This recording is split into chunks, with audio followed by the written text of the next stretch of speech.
Satreskrim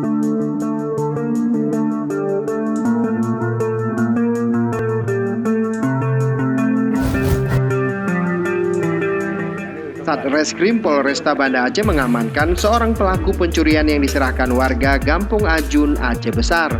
Pelaku berinisial RM merupakan seorang residivis Lembaga Pemasyarakatan kelas 1A Tanjung Gusta Medan dan kembali melakukan pencurian barang berharga milik warga Ajun, Aceh Besar.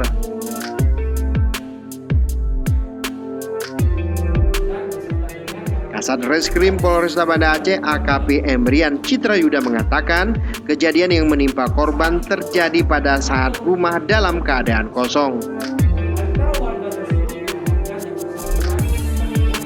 Dalam menjalankan aksinya, pelaku terlebih dahulu mengintai kondisi serta masuk ke rumah dengan cara merusak jendela dengan menggunakan linggis. Setelah memeriksa kondisi rumah aman, pelaku masuk dan menggasak harta milik korban berupa HP, cincin, serta uang. Atas kejadian tersebut, korban melaporkan kejadian yang menimpa dirinya ke Polresta Banda Aceh untuk dilakukan pengusutan lebih lanjut.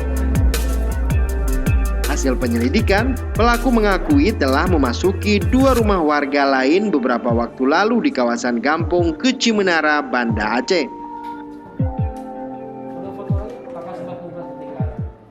Yang uniknya, saat yang bersangkutan pelaku ini masuk ke dalam rumah, dia tidak langsung melakukan pencurian,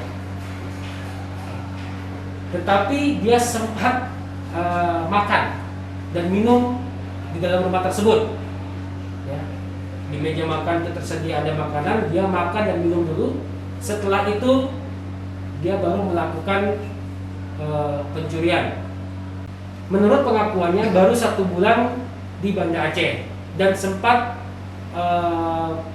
bekerja bangunan,